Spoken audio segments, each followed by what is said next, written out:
Hopefully, you've been having some fun thinking up and imagining some great movie posters. I know I've been looking through your proposals and they look like there's some really great fun stuff out there.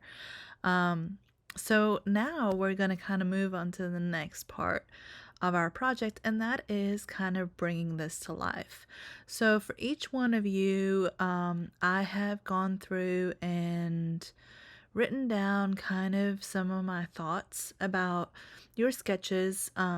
Some of you have the sketches needed a little bit of work. I didn't quite get what you needed, and if that is the case, I did reach, type that up.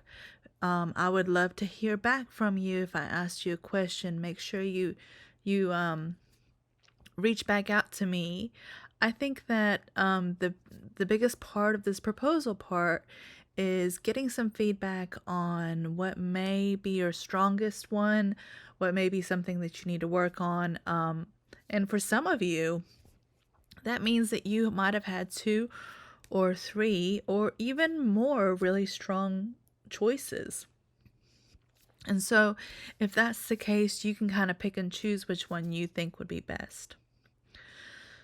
So, the biggest part of this movie poster, as with most movie posters, is it ends up being a composite of different photos. And I know that we have kind of worked with a lot of that already here in the past when we did the Clone Yourself tool, when we composited things together. Even with some of you that were doing your tutorials, you might have found something like that. So that's kind of what we're going to do here. So first things first, I'm going to kind of walk through some of the aspects of what makes a movie poster really, how to kind of go about doing what you want to do in Photoshop. Each one of your projects is very different. So it's going to be difficult for me to kind of be able to walk you through step by step on how to really achieve what you want to achieve. But I think by kind of walking through some of these movie posters, it will help you kind of understand what I'm looking for. So I'm just going to go through kind of a few different ones and hopefully it'll help you. Now, if you have any questions, please feel free to reach out to me. We could even, get on a video chat and kind of walk through some of your ideas and some of your thoughts. But the main thing is to kind of composite what you want your image to look like. Okay, so the first one that we're going to kind of talk about is this one here. It's called The Harder They Fall. This has got a great color scheme. It's got the red, yellow, and blue. There's a couple of greens in there, but really those are the prominent colors. What really makes this kind of a really interesting movie poster is it's got this gritty feel to it. And really, it's got a few different pieces. If you notice, we have our subjects over here, and each one of them has been masked out or cut out, just like you would for your Clone Yourself tool, and placed in a way that kind of portrayed the way they wanted to do. So they definitely took photos of the people and then brought them into Photoshop and played around with filters and colors to kind of create this feel that they really wanted, kind of this dark mystic feel, and then place them in the photo.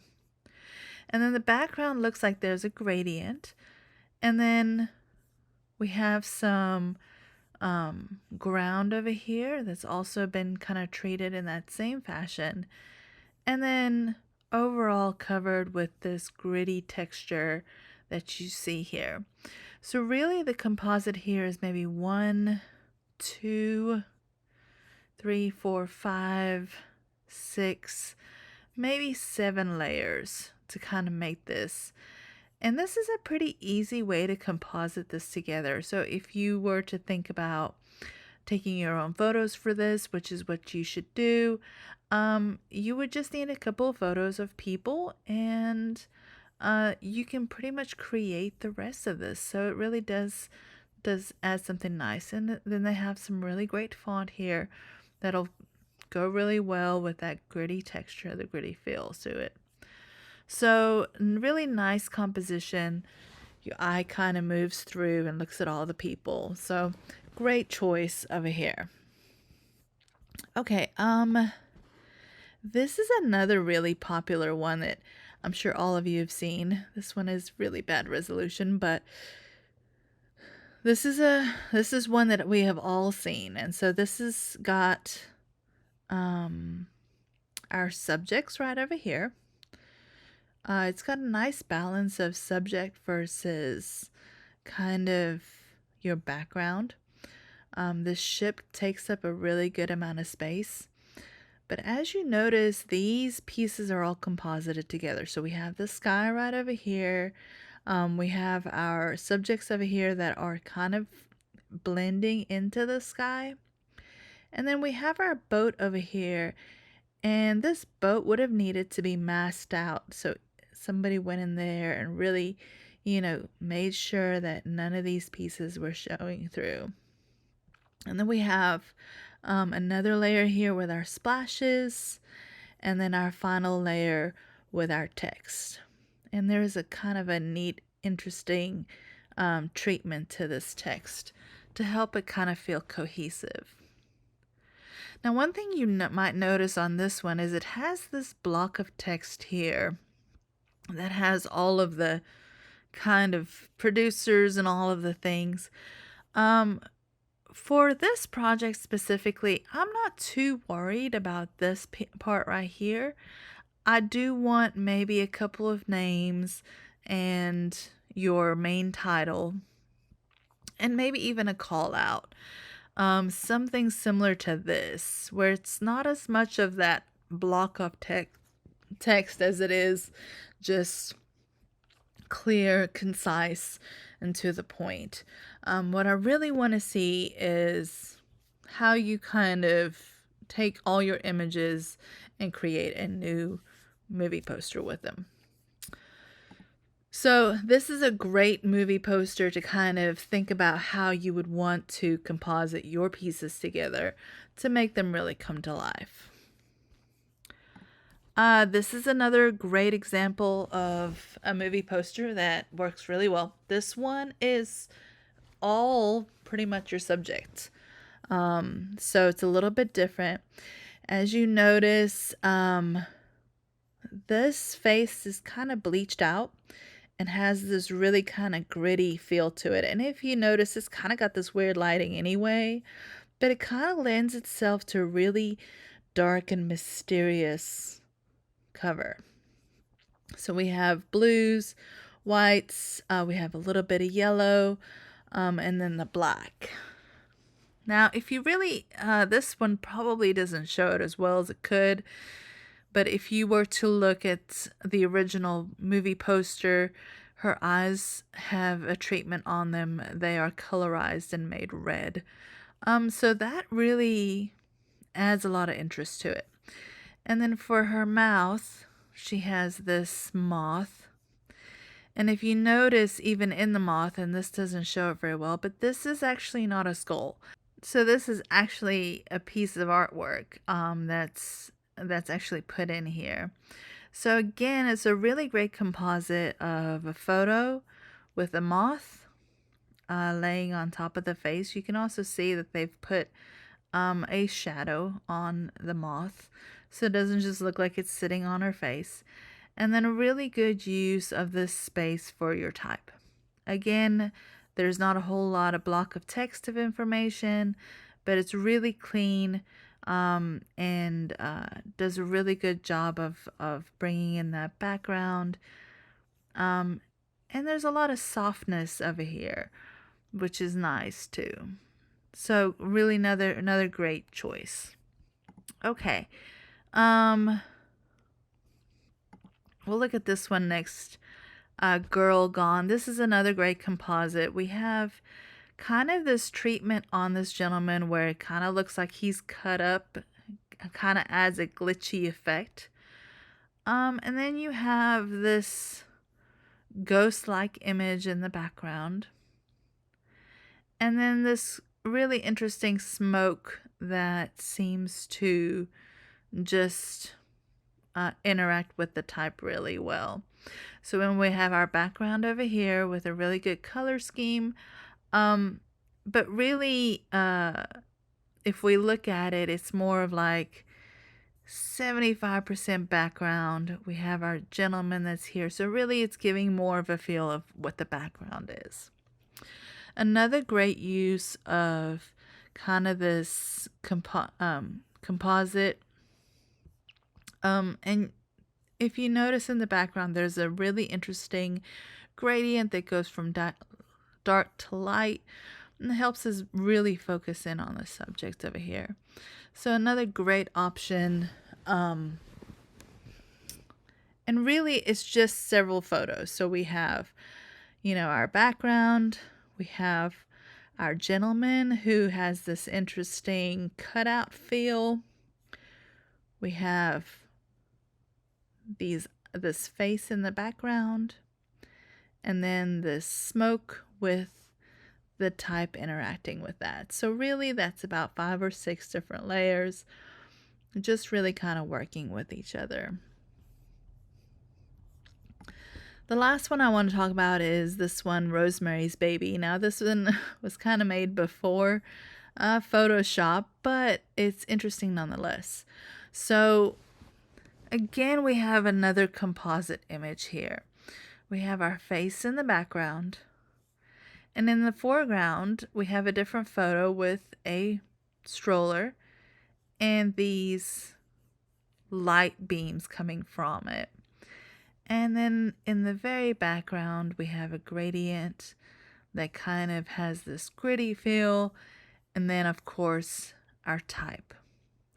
Again, not a whole lot of blocks of type, just an interesting kind of treatment to the title.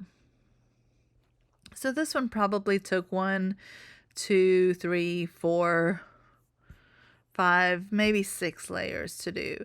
So it's just compositing different photos together to create something really interesting. Now, some of you have lots of great choices to be able to do the same thing. I think the biggest part that's going to be difficult, or more, not difficult as it is going to be challenging, is making sure that you find photos and you take photos that are going to work for what you need. So really think about that. Spend some time and really figure out, what are you going to need to be able to make your cover happen? And what kind of photos will you need to take to make that work? So definitely think about that as you're finishing this. So the next thing I want to do is kind of talk about how we are going to begin on this. So we're going to begin in Photoshop, of course. And what we're going to do is we're going to say we want a new file. There are lots of different choices up here. We have recent, saved photo, print, art illustration, web. There are lots of really good choices here, but we're actually going to make our own. So on this, we're going to title it, and you're going to just title it your last name and movie poster.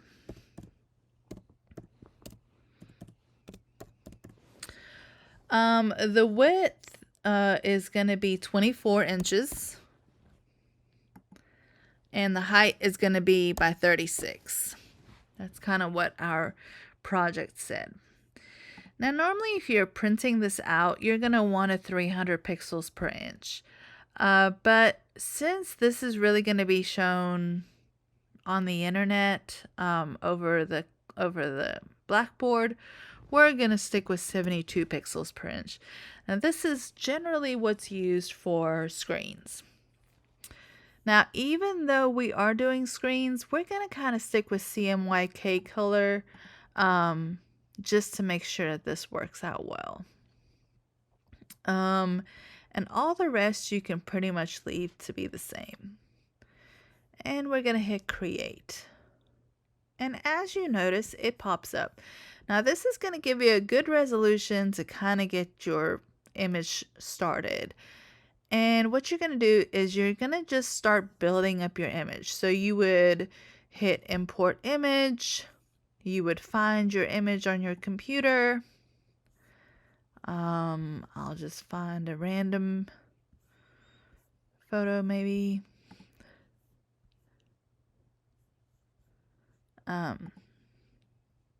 There's a stock photo. And then it'll bring it right in, and you can kind of choose where you want to put it. You can make it bigger. And this is where you can kind of begin to mask this out and put it where you want to put it. So build on those layers, create something interesting. Use the knowledge that you've already gained from all of the things that you've done throughout your textbook.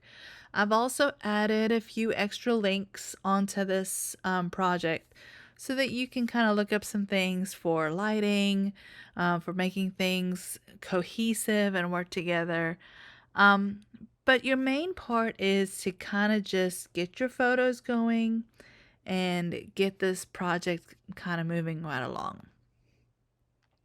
Once you're done, we're going to do a class critique on Blackboard, and you'll see the project for that. But the main thing is for this week, I really want you to work on beginning to kind of bring your movie poster to life.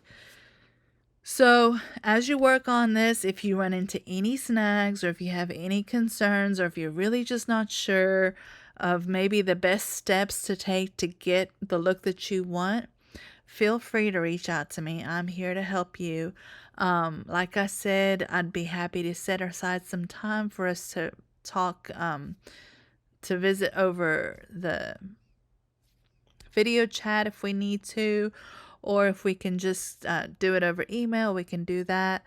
But I want this to be a great piece of artwork that you can be proud of. So take some time and really dedicate some effort to getting those photos, getting good, strong photos that you can create something really interesting. Good luck, and I am looking forward to seeing some amazing posters.